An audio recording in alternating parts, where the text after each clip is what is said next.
We are now on the part 3 ng ating pong tinatalakay na message mula sa Panginoon using the text. Luke chapter 2 verse 14 in the King James Version. Let me read it to you. It says here, "Glory to God in the highest, and on earth peace, goodwill toward man." Doon po sa first part, tinalakay natin na doon sa first greeting ng angels at sa awit nila, makikita natin na may nakapaloob na katuruan dito. And that the birth of Christ is the utmost manifestation of God's glory. And that salvation is glorifying to God. It glorifies God, not man. And then, noong pong ikalawa, tinalakay natin yung the feelings and reactions from the first Christmas greetings and message of song. Ano po yung reaction niyon? It's a reaction of joy, of gladness, and rejoicing. And then it is also a reaction of confidence. May confidence sila nung sinabi nila yan. And now welcome to part 3 at tatalakayin naman po natin ngayon yung the prophetic message from the first Christmas greetings. Meron po yung prophecy. If you would observe the lyrics and greetings of the angels is no ordinary. Hindi po siya ordinaryo. There are some prophetic utterances contained in it. Kaya if you are a student of prophecy at mahilig ka sa mga prophetical utterances, this is another verse that you should look into it. Ito po yung inawit ng mga angel when Christ was born. Amen po ba? And note at the lyrics, it also speaks of His second coming. Sa isang event, sinabi na ang kapanganakan, natupad na, at sinabi na rin na siya ay muling babalik. The angel sang, "Glory to God in the highest, on earth peace, goodwill toward man." But look around us. At itanong po natin sa sarili natin, matutuklasan ba natin na ang Diyos ay napaparangalan to the highest? Is God being honored? The angel says, "Glory to God in the highest, on earth, and peace, goodwill toward men." So, nangyayari po ba yon? What we see are idols being worshipped, idols being served. People are worshiping other gods. It's all over the world. Merong sumasamba sa iconoplastics, mga ribulto. Tignan nyo ang larawan. Not only that, even animals, sinasamba rin. Pati meteorites, sinasamba nila. Instead of worshiping God the Creator, they worship the creature. That's why the Bible says, pretending to be wise, they become fools. Because when you look all around the creation, the visible and invisible things about God, His eternal power and glory are manifest, that no one will have an excuse. Kahit saan ka tumingin, makikita mo na mayroong Diyos na lumikha at lumalang sa lahat. And not only that, tumingin pa po tayo at mag-obserba sa ating kapaligiran and reflect on the angel's message. Glory to God in the highest, on earth peace and goodwill. Masasabi po ba natin yun? Why? Kasi ang makikita natin ay oppression controlling over people's bodies and souls. Matindi ang oppression. Sa lahat ng kontinente, mayroong oppression. And I believe even your workplaces have oppression. And there are 5 phases of oppression. Yung tinatawag na exploitation is a form of oppression. Pag na-exploit mo yung isang tao, yung kanyang kabaitan, yung kanyang kakayahan, hallelujah, that is tantamount to oppression. Number 2 is marginalization. No? na mga marginalize. Yung mga tribo-tribo, narinig niyo na siguro yung mga marginalize yung mga First Nation dito, mga marginalize yung mga different races, kaya meron silang tinatawag na systemic racism, pati mga sexes and everything. And then powerlessness and cultural imperialism is also a form of oppression. At ang alam natin lahat ng form ng oppression, violence. Ganun po. Now, think about the angel song. Ano ang awit ng angel? Glory to God, and on earth, how can you say? Ano nangyayari? So, it means to say, hindi yung ating panahon ang tinutukoy dito.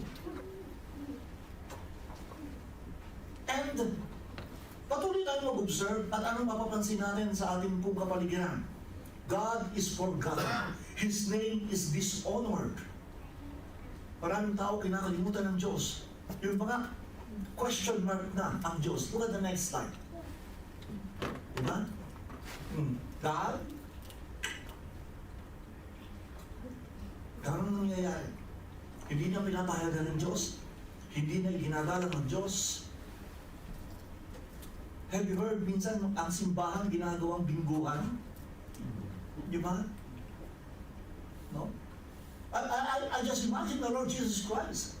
Remember one time, nung siya ay dumating sa templo, ano ginawa ng Panginoon?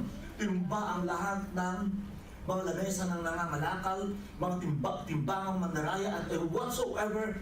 Pagkatapos sinabi niya, ang templo ng Diyos ay house of prayer. So instead na ang simbahan o ang sambahan ay house of prayer, ano nangyayari? Nagiging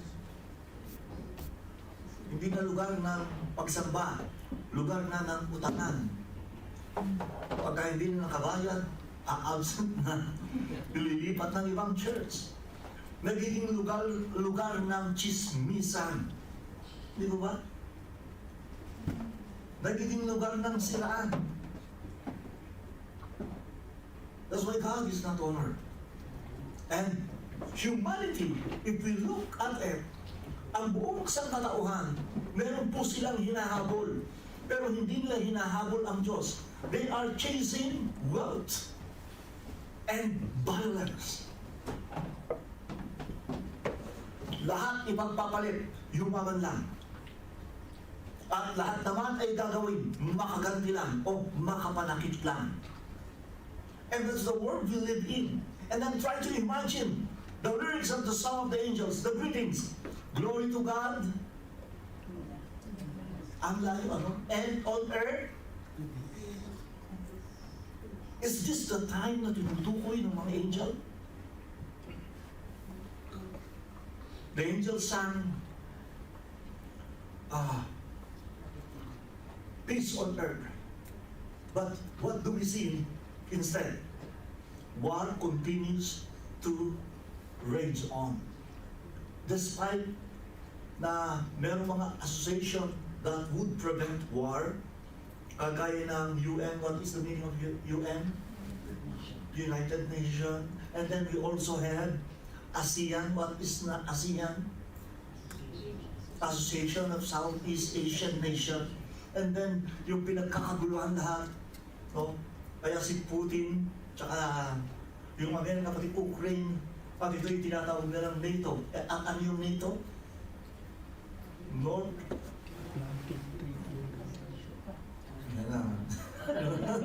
North Atlantic Treaty. Diba? Okay, yun nga ba yun? North Atlantic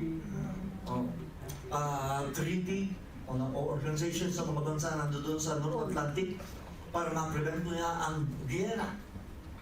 But kung titingin tayo, there's a threat of nuclear holocaust. Pinaparada ng North Korea ang kanilang mga missiles. Pinaparada ng Russia ang kanilang mga missiles. Ang China rin. Katunayan ng bubuli ang China.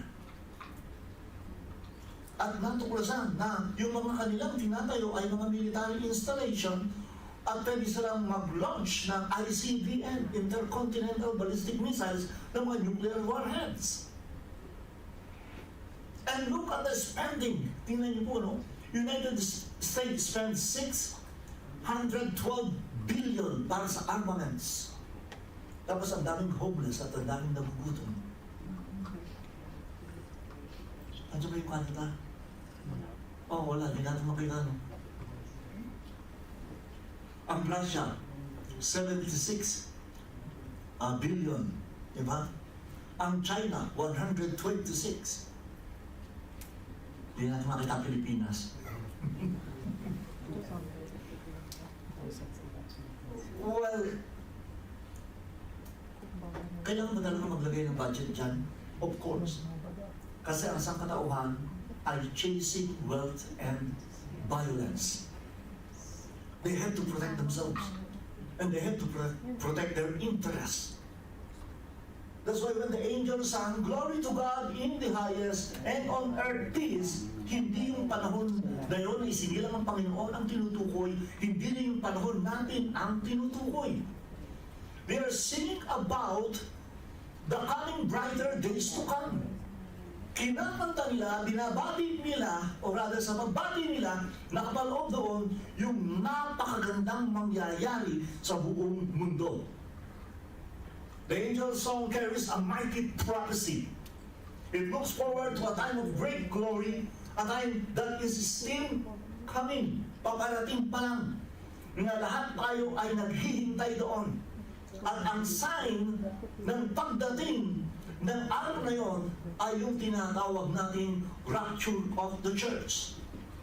The rapture of the church is not yet that day of glory, of great glory.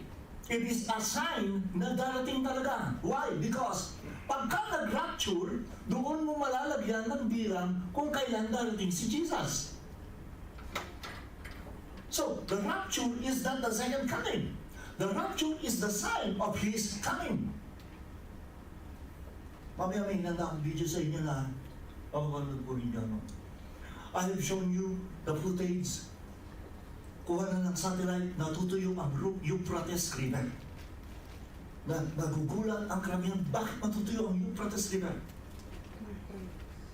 And hindi rin conspiracy theory. Talagang nangyayari, sinasabi sa atin ng mga kababayan natin sa Saudi. Naranasan nilang umulan sa Saudi, bumaha sa Saudi. And then, mamaya makikita po natin the Dead Sea na napaka-imposibleng magkaroon buhay. Kinakitaan na ng mga isda na naglalango yan. At kinakitaan na ng mga halaman. And it's part of the prophecy. So you protest, prophecy yan. Prophecy rin yung tungkol sa tinatawag natin Dead Sea. So God is speaking to us na malapit na talaga ang pagdating niya. But regarding fulfillment of prophecy, ang pinakamahalaga sa prophetic agenda na dapat nating paghandaan ay walang iba kundi ang rapture of the church. Mangyayari lahat ng propesiya. Pero mga kapatid, pagka naiwan ka o naiwan ang sino man sa atin, yun ang malaking problema. Okay. Now, the moment na mangyari yan, the first 3.5, introduction of the Antichrist, tribulation period, and worse than that is the last 3.5 called the Great Tribulation, comprising the 7 years. Kung hindi daw pinaisip, baka walang maligtas. Pinaisip lang ng 7 taon. And after that, ang lang kasunod? Battle of Armageddon, second coming of Christ, and then establishing the millennial reign of Christ. That is the day of great glory. Yun yung tinutukoy ng mga angel, na glory to God in the highest, and on earth, peace and goodwill toward men. Kasi ang Panginoong Jesus na ang siyang mangangasiwa, mamumuno sa buong mundo with His theocratic form of government. At ang kaaway at ang kanyang mga kampon ay ibibilanggo sa Tartarus sa kailalim-kailaliman for a period of 1,000 years. Can you imagine a life without demons? Can you imagine a life without Satan? It means no sickness, no violence, no poverty, no all things negative. Wala na. Kasi Christ will reign as King of Kings and Lord of Lords. Hallelujah. So a few more years, and we will understand why the angels sang that song.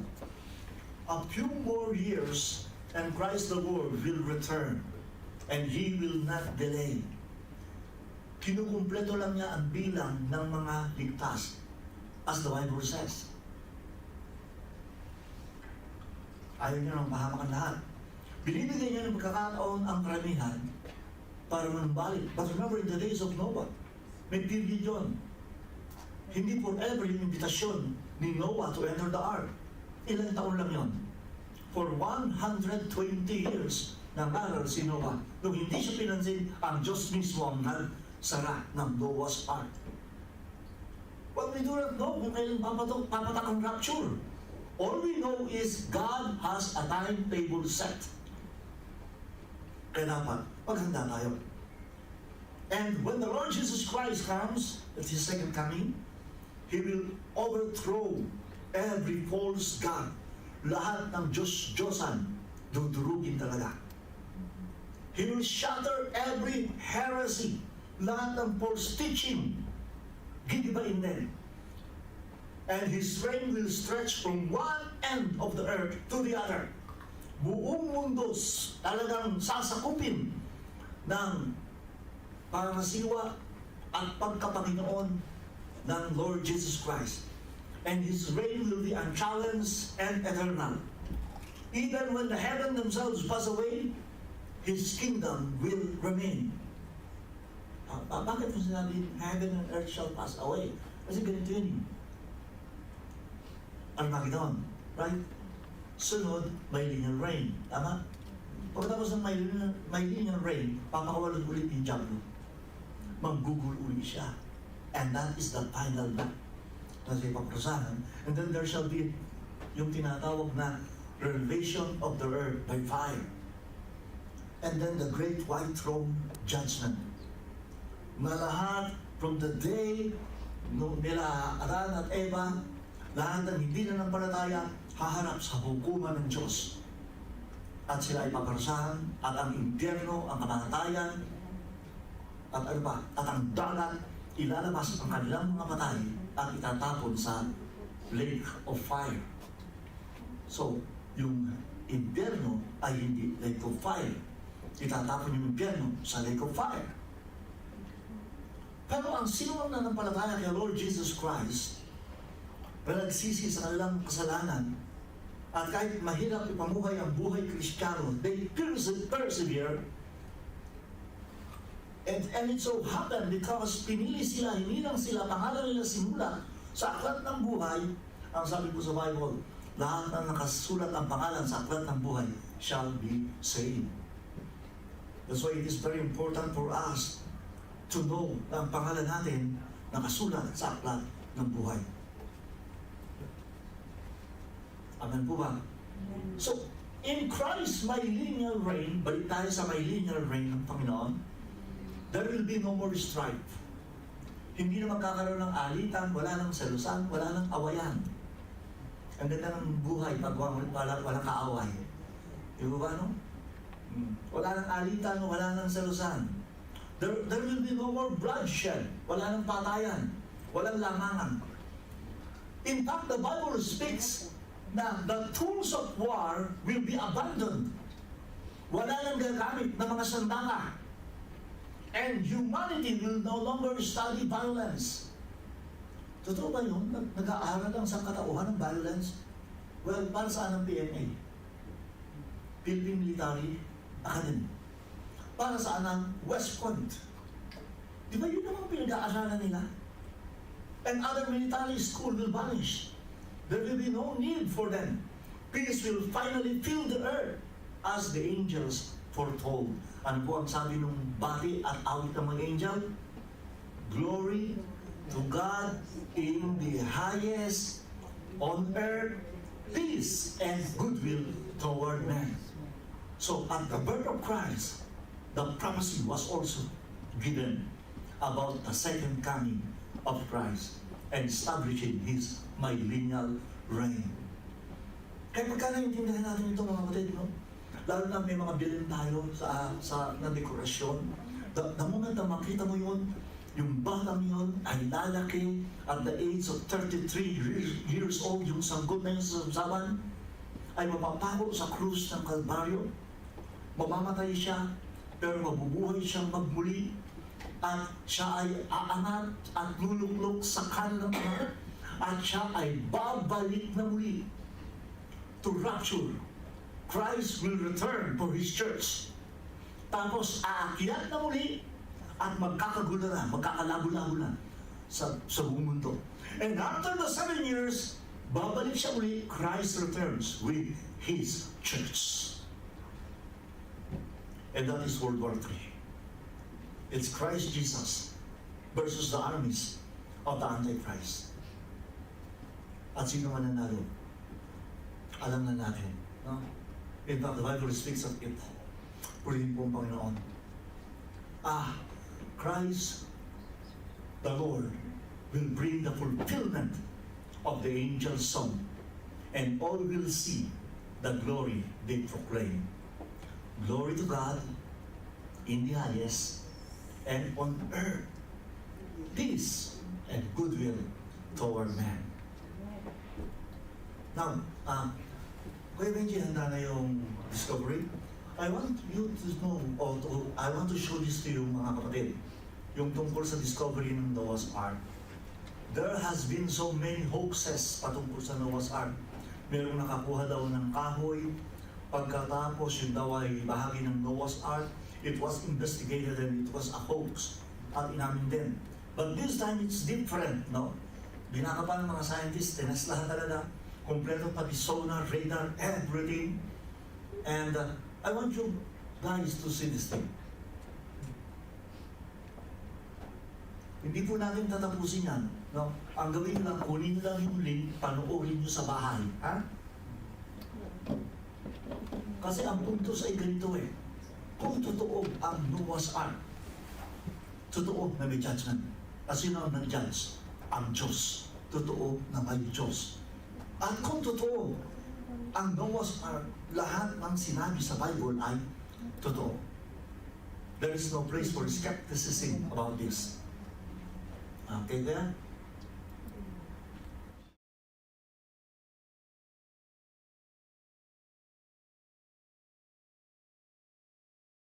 Is this the final resting place of Noah's Ark? One explorer believes it is, and he'll explain why in today's call-in segment. This is CNN Morning News with Donna Kelly and Bob Kane, bringing...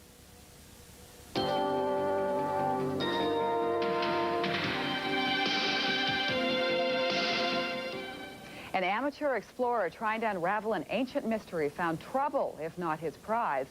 Ronald Wyatt and 4 colleagues ventured into eastern Turkey in search of Noah's Ark, but they were abducted by Kurdish rebels and held for 3 weeks. They were finally released, and Wyatt returned home to Dallas last week. Wyatt says he found the final resting place of the famed Ark, and he joins us today to tell us about his quest. Mr. Wyatt, welcome to you. Thanks for joining us. Thanks, Donna. Let's talk about when you were taken first. What happened? Well, we had planned to go to a town down in southeast Turkey, and we had planned to get there before dark. I've been out there about 32 times, and you do not travel after dark. There's road repairs, and we ended up getting caught in this roadblock by these terrorists. Mm-hmm. Okay, so Kurdish rebels took you. Did they tell you why they took you, and you were taken for about 3 weeks? Well, basically, they said nobody listened to them unless they had hostages. So that was their expressed reason for doing it. And then why did they say they let you go? Well, the news dropped off. They had these shortwave radios, and as long as they and we were in the news, they were quite happy to hang on to us. Once that quit, then I guess they knew that to release us would get them back in the news again. Mm-hmm. How concerned were you for your life? The terrain itself was, it's called the Black Hill by the Turkish military, and that's a very apt description. You could get killed or maimed very easily just walking through there, running through this area, which we were forced to do night after night. And who found you? And I was reading in some notes that you kind of left a trail, didn't you? Yes, I put some money in my pocket and I dropped $495 at intervals along the way, and this did lead the military to this Black Hill area. And these Turkish police officers returned the money after we were out. Let's go on to the Ark. What makes you think that this is Noah's Ark? Well, we have the word of a photogrammetry expert that this large object is a boat. And also its location on a mountainside at 6,300 feet fits in with the fact that there's only enough water on the planet to increase the sea level to 7,000 feet above present sea level if ice caps and everything were melted down. Also, there's, shall we say, boxcar loads of timbers out there. Donna, I have one right here in front of me. Okay, let's take a look and let's talk about that to continue our chat here. Tell us what that is. Well, this is a piece of deck board. We used a subsurface interface radar system to look down through the boat.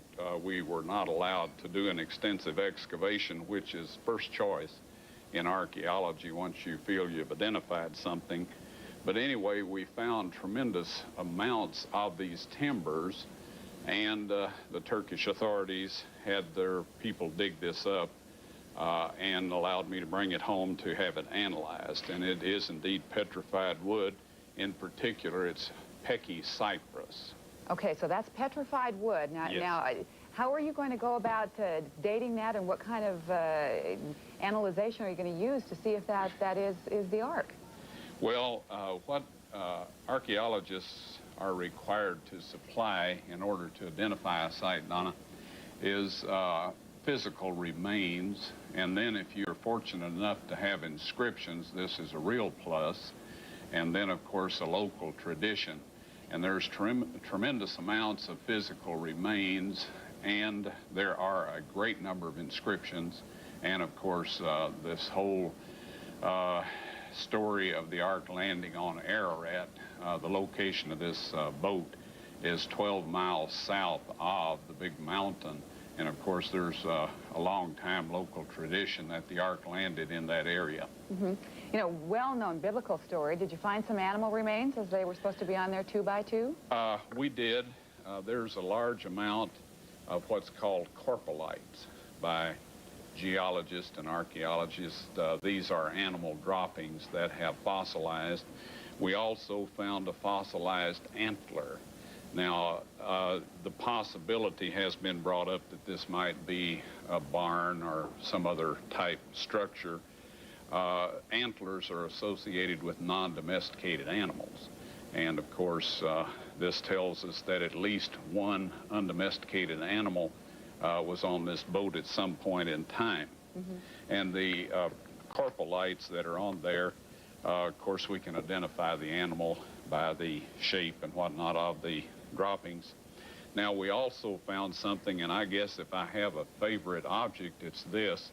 This is a rivet, and it's quite a sophisticated riveting system. It's a washer about approximately 3.5 inches in diameter with a shaft that's a little over 1 inch in diameter, and it's been struck while it's hot, and this splays the end of the shaft out so it cannot slip back through this washer. Now, there are thousands of these on there. These are found in the radar scans. I need to go on for just a moment. Sure. I guess I don't need to tell you, of course, that you do have some critics. We had a story last Friday, Sure. And also a scientist at Los Alamos National Laboratory, New Mexico, who analyzed the artifact, says that there's no way that they are pieces of the Ark. And one of the critics in a report that we had on Friday says that he doesn't think that it's anything more than a rock formation, and that perhaps you've been watching too many Indiana Jones movies. Well, I do like Indiana Jones movies. Now, the gentleman, since you didn't mention his name, I will just say that perhaps he didn't want his name mentioned.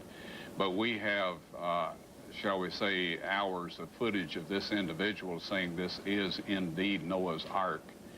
Now, I have a little problem with somebody that says, yes, there's even intervaled metal readings on there.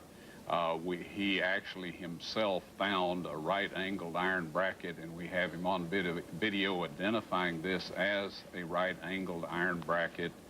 And he took it to Los Alamos National Laboratories and had it analyzed, and we have the results of that. It was 91% pure ferric oxide. So All right. I don't have any problem with critics. Everybody's entitled to an opinion, but I hate to see them doing a 180. All right, we need to take a break here, but we will come back. And if you'd like to ask Explorer Ronald Wyatt a question about Noah's Ark, you can give us a call, 404-221-0218.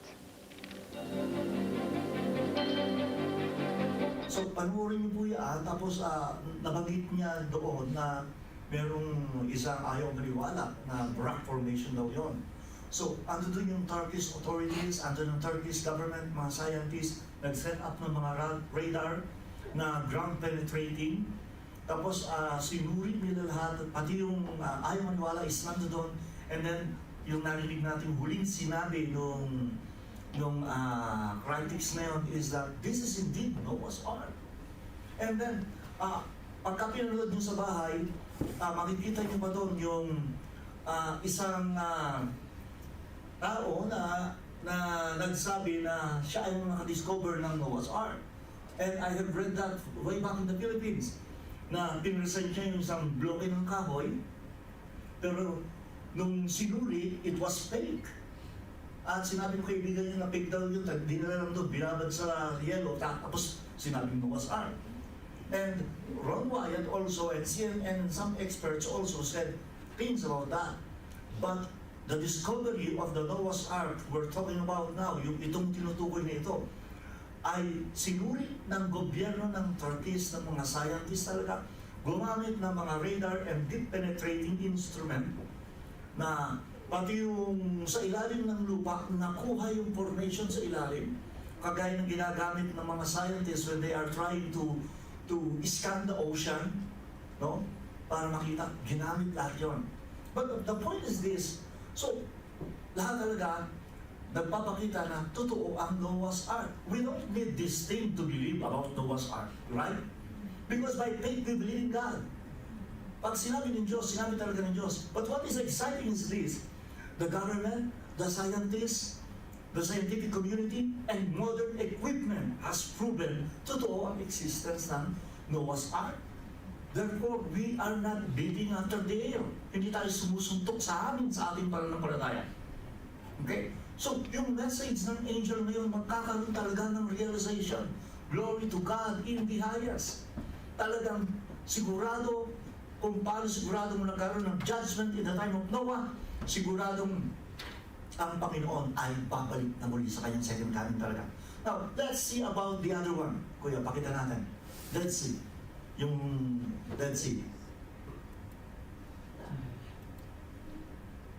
The Dead Sea, the salty lake located at the lowest point on Earth, is gradually shrinking under the extreme heat of the Middle Eastern sun.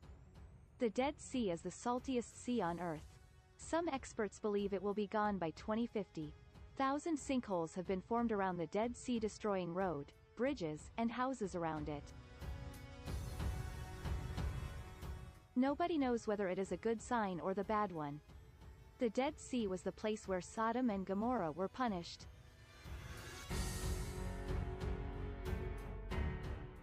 Biblical prophecy promises that in the end of days, God will reverse the curse, and fresh waters will flow east from the Dead Sea to Jerusalem.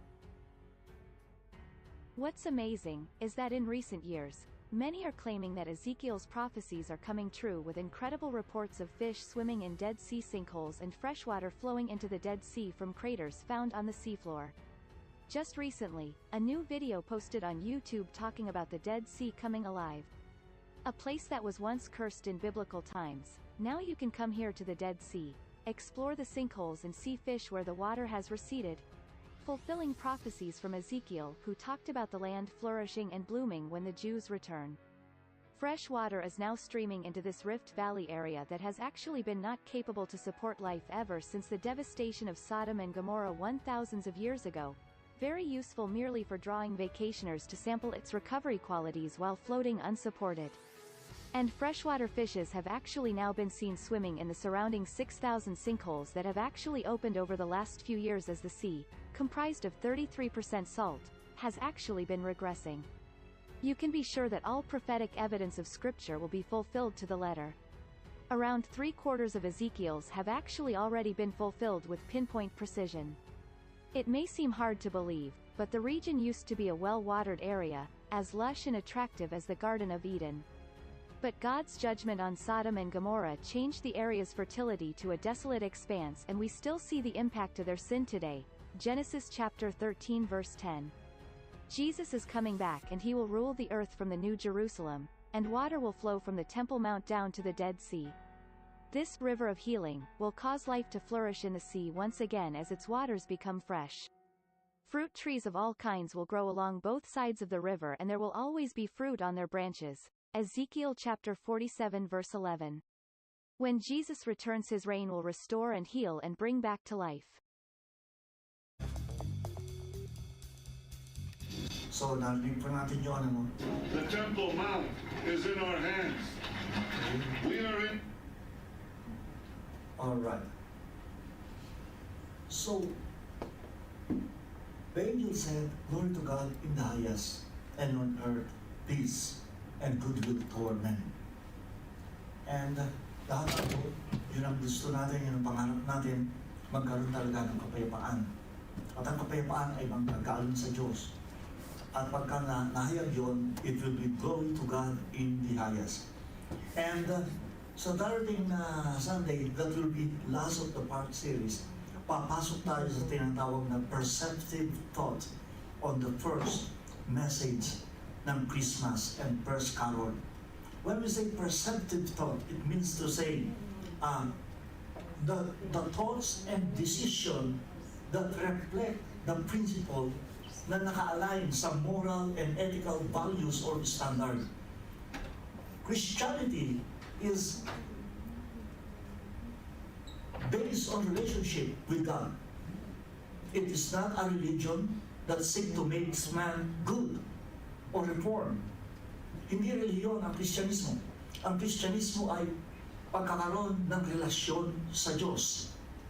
At ang pagkakaroon ng ugnayan sa Diyos ay nakakaapekto sa damdamin at diwa ng mga tao, sa isip nila.